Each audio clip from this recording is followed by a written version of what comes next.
Hey everyone, Laura with the Rebellious Garden. Please ignore the hot mess express. I've been outside working in the garden all day after the farmer's market, but I found something out here and I could not wait to show you. So if you saw one of my videos back like in January, there's a flower that I was super excited to grow. It looks like a rose. It's so beautiful, and I started the seed in both December and I started more in January, and it is a very slow growing plant. And now the second week of June, it is finally blooming. Look at that. This is Lisianthus. Isn't she beautiful? Oh, I love her. Have a lavender one over here, getting ready to bloom. Have lots of blooms. And coming over here, so many blooms. I'm so excited. Cannot wait. Look at them. Oh, as per tradition, the first one to bloom of a new variety always comes in the house for me to enjoy. It's a little selfish, but why not? Put a lot of hard work into it, especially growing the plant for 6 months, keeping it alive. That is an accomplishment in and of itself. So that one's going to come in the house with me, but the other ones are going to pop open and bloom like any day now. So I cannot wait to make some gorgeous bouquets with those. So stay tuned for when you'll be able to buy one. So in other garden related news, I will walk you around and kind of show you where things are at in this present moment. The garden is in a bit of a transition because of all my cooler season flowers are going out. I have more carnations getting ready to bloom, so I'm excited about those. These are going to be a sherbet color, and they're going to be so pretty in the bouquets. I think they'll look really good with those Lisianthus. And I have a few sweet peas left that I just can't pull every single plant yet, but I'm pretty sure they're going to get pulled this week. But let me walk you around real quick and show you what's going on. My biggest priority this week is to get plants staked up, because I have been very bad and have let things get really tall and not staked them. So we have one storm come through and all this will be flat, which will probably make me cry, and I won't have flowers. So I need to get my butt on the ball, especially with my dahlias there, and then there's more behind the cosmos. But let me take you for a quick garden tour and update this second week of June. I'm thinking back now, did I say January earlier? Who knows? Anyway, it's the second week of June. So here I have my frosted explosion grass. This grass I have been making bouquets with now. I'm trying to see if there's one in here that's done it. When that seed finally goes, oh, here we go. It gets like a really frilly little doodad on top. Looks really pretty in bouquets. My beds are very weedy, so I gotta get those pulled. The sun has scorched some of my cress grass that I transplanted out because I didn't harden them off very well. That was my fault. But I have more I'm transplanting out soon. I have cosmos going crazy, growing really fast. And I know I'm shooting this video at a really bad camera angle, and I'm sorry about that. Oh my gosh. Oh, it's another first. It is my Michaela Miranda Dahlia blooming. Oh, she's gonna be pretty. Lots of dahlias out here getting ready to bloom, and new ones emerging, and marigolds. I have marigolds all over the place to help with pests, but you can see I have lots of buds on my dahlias. That is my, what did my husband call it? Guava jelly dahlia. Check it out. Pretty yellow with little red dots. Love that.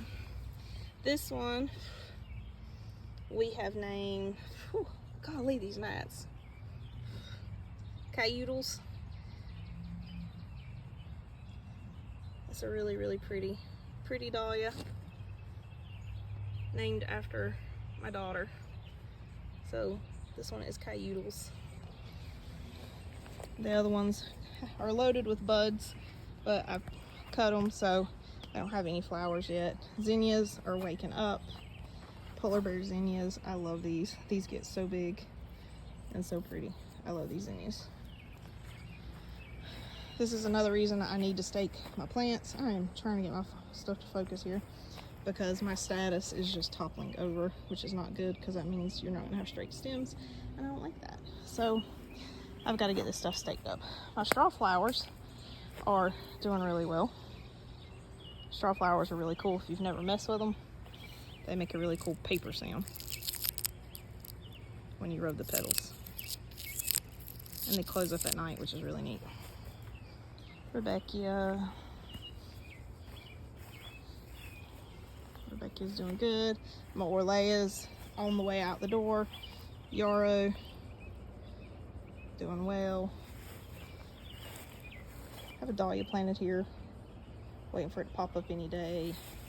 Calendula, so much calendula. I'm gonna come out cutting these and dry them. Pincushion flower, so pretty. And I just pulled my garlic that was in this bed, so now there's just dill left and a few straggly sweet peas that I need to pull. So I'm gonna get that done today. And of course, the Lisianthus, marigolds, cosmos. These were the ones that I experimented by planting out way before our last frost. They did really well, so I will be doing that again. I did keep them covered. More zinnias. The rebellious Dahlia, she's got lots of buds on her. Sunflowers and basil. My little cucumbers are finally starting to come up. I've struggled with my cucumbers this year. I don't know what the deal is. I usually have like an abundance of cucumbers at this point in time in the year, but some garlic, I dropped one. But for some reason, my cucumbers just didn't do well for me this year. I have no clue why. All right, more of my Dianthus, my carnations, getting ready to bloom out. Everyone always asks me, you grow carnations? Yes, I do. They're very hard to grow, but I do. More cucumbers. This is on the back of my straw flower bed. These are just fascinating. All right, on the back side of the Lisianthus bed, my garlic is now gonna be my pointer. Okay, I'm in a goofy mood because I am so excited about that Lisianthus right there. You don't understand. After working for 6 months or more to get that thing growing, and a lot of people fail with it, and it could be just beginner's luck because I've never grown it before, but I am stoked that I got at least one bloom. A storm could come through tomorrow and blow all these over because I've been a slacker and haven't staked anything, and I'd be sad, but I'd be thankful that I got that one bloom out of it. And then next year I'll plan better, but I pray that that'll happen. But I have cucumbers growing up this trellis. These guys have been struggling, but they are finally doing well. And I have a chunky cucumber down there. I have some powdery mildew that I need to address, but I have them growing. Another panel of sweet peas that are dying I need to pull. Then of course the more Lisianthus and my last panel of sweet peas that need to be pulled. But there's still a few out here, but I've got to get these pulled because they're not going to produce much more. They're taking up vital space for my pole beans. All this status is getting pulled this week. A lot of it's going to seed. What's not going to seed, I'm going to dry so I can do some really cool stuff at Christmas time. So pretty. Okay. Coming around. Yarrow, that fell over. Once again, I need to stake my stuff. I'm being a slacker. Snapdragons. I have several experimental patches of Snapdragons. They were planted out at different times to see what did best. Random Gumfarina and Snapdragon.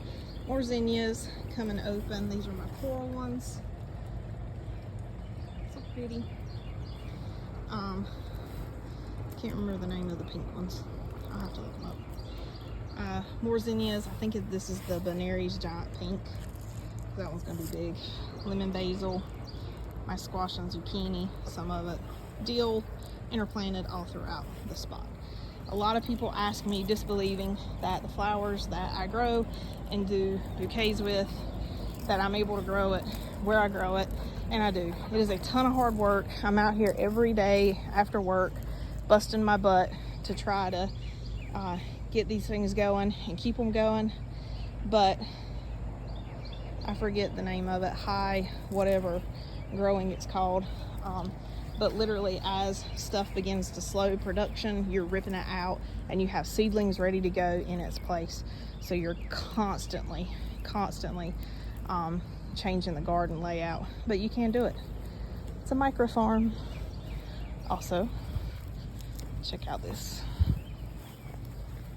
Is that not gorgeous? I forget the name of it, but it's so pretty to me. All right, and you can watch my feet walk. We'll go to the other side of the house.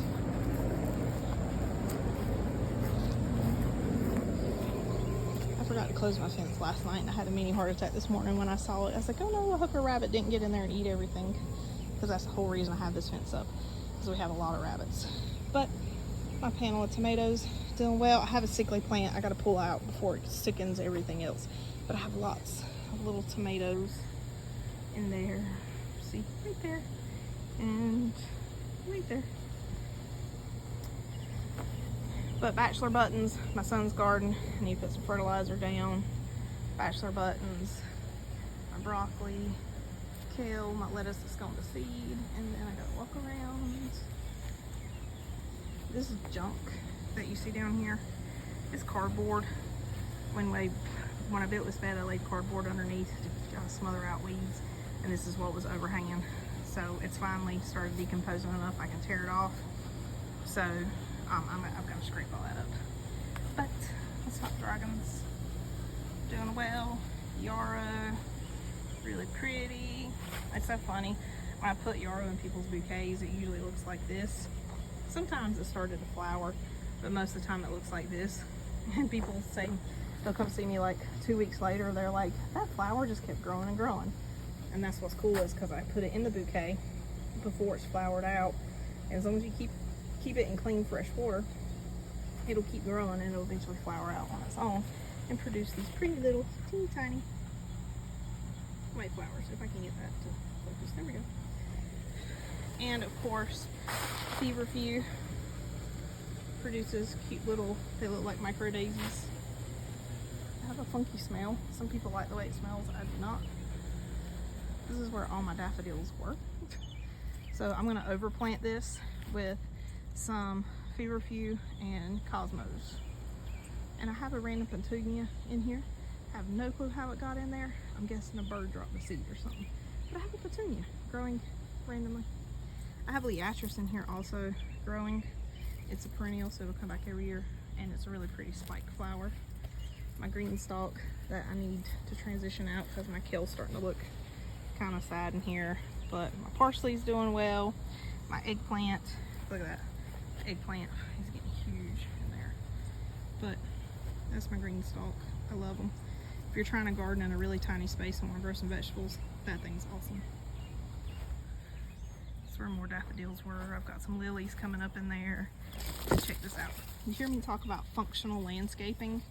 So there used to be a Bradford pear tree in our front yard, and it you know, like split during a storm, a hurricane not too long after we moved here.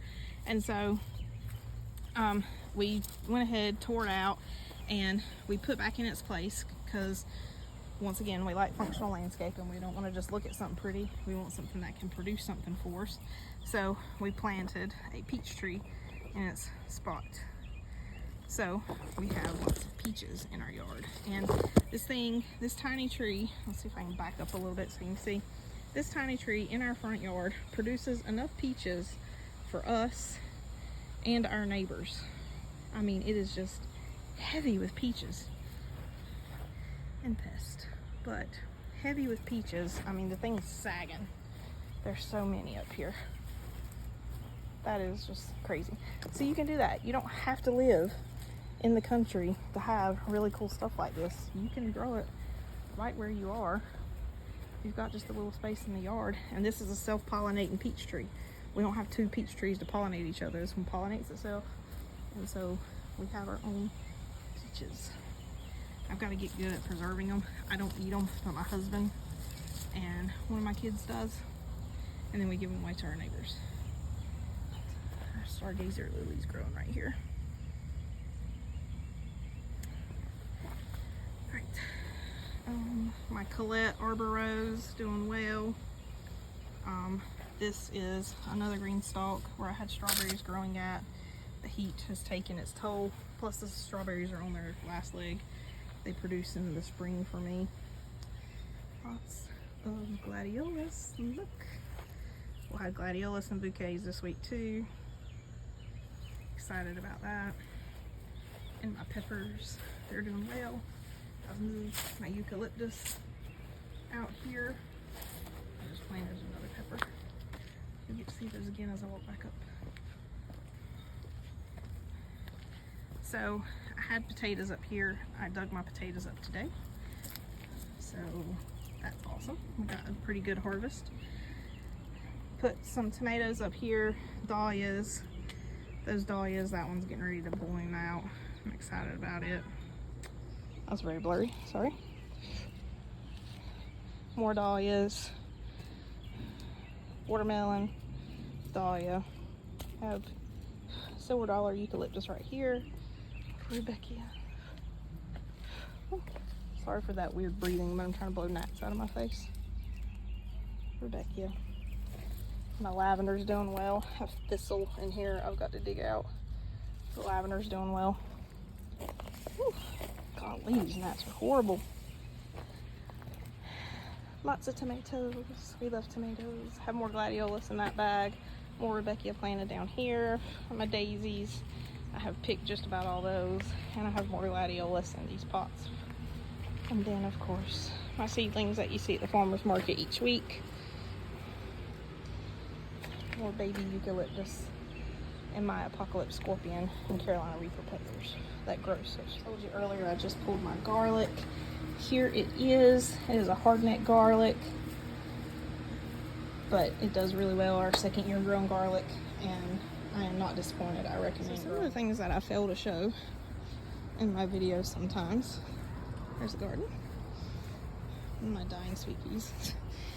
Are the fruit trees, once again, functional landscaping. So my husband planted a fig tree several years ago, and it produces so many figs each year. So we have a fig tree along the ditch bank in our backyard, loaded with figs. Then we have a blackberry bush right next to it. That blackberry bush, a tree fell, or no, there was a tree stump here when we moved here, and it was hollowed out in the middle, like it had rotted out. And so my husband bought a blackberry bush from like the local Tractor Supply and put it in there, and it was like a twig for a couple years, and then it just exploded with growth. And so every year we get gobs and gobs of blackberries off of this thing. Lots of them. We have raspberries growing down the side of our house. They're not doing too swift yet, but these blackberries, I mean, you see they're red right now, but they're starting to turn black, and they are loaded. So I have a second garden. It's down what I call down the hill, because from my house to just past my next door neighbor's house, there's a slope, like a downward slope. So down at the bottom of the hill in my neighbor's yard is our second garden. It is not on our property, it's on our neighbor's property. He grew vegetables and stuff in it for many years, and then he just didn't want to grow anymore. And so he offered it to me a few years ago to grow in. So for several years I grew okra and green beans and such in it, and produced a lot of great things. And I started growing flowers in it, half of it last year. I had several rows of flowers. They did really great. And this year the whole thing is flowers, except for one little corner I have squash and zucchini in, because I try to move them every year so there's somewhere different, so maybe the vine borers won't find them. But hang on, he has his sprinklers going. So I'm gonna try to bump through the maze because they're on different patterns. But he's actually watering. Gotta wait for the sprinkler again. He's actually watering the garden right now, which is awesome, because there's many a time I come out here and I'm like, all right, I'm gonna go turn the sprinklers on to water the garden, and I look and the soil's wet because he's already watered it, which I sincerely appreciate. I literally have the best neighbors. But I'll flip you around so you can see. So here is this garden. I can't remember the exact measurements. I think it's 20 foot long and maybe 15 foot wide. I'm not 100% sure. I'm not good with measurements. But that is the garden. It's not full yet. I'll try to get past this sprinkler. So I'll walk you through real quick. I have more gumfrina down here, amaranth, which flea beetles love, but it's keeping the flea beetles off of all my other plants. So I don't use the leaves of the amaranth. I only use the cool little spike. So I just leave the amaranth there. I swore I wouldn't grow it again, but because of the flea beetle issue, but it's keeping them off of everything else. So it's a trap plant. So I'm just gonna keep it there. I'm gonna grow it again. More Gumfrine. I have more straw flowers back here. I'm gonna walk quickly because the sprinklers come around. I have Celosia randomly planted in here. Amaranth. Some phlox I was experimenting with out here. The soil down here is a little different than it is at my house, so I'm experimenting some down here. Gumfrine, more Celosia. The sprinklers coming, I gotta move. Here are squash and zucchini and some more little dahlias that are growing down here that I started from seed. Blue disc daisies that are starting to close up because it's nighttime, but they're really pretty. They're just getting ready to be night. There's really only, on this row, there's basil at the end, and then interplanted, those little bushy things are Tangerine Gem Marigolds. I'm gonna move. I think I need to move the sprinkler a little bit because the sunflowers aren't getting wet.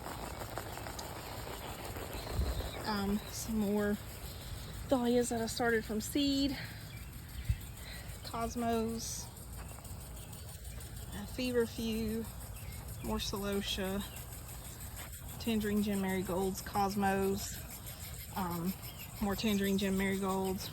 Zinnias. Nothing's planted here. I have some 3 dahlias here. And then my sunflowers. So at the bottom of the hill next to the ditch, my neighbor has a hydrangea bush that is absolutely gorgeous. I have hydrangea envy when looking at this bush. Look at that. I want to have a field of hydrangea and bushes one day. I have the colors I want in my head. I just gotta get that. Walking back up the hill. Well, you've seen it. A little update and garden tour for the second week of June. So we're in a transition, getting things ready to really kick into high gear for the summer, and things are going great. So I will give you another update probably into June, 1st of July, show you how things are going. Then I hope to have a garden full of color to show you, because the stuff that I'm putting in the ground now should be blooming out by then, and I hope my gladiolus are all in full bloom at that point too. So thank you for checking in today. I hope you enjoyed what you saw. Thank you for your continued support. I hope you come back to see me again. Have a blessed day.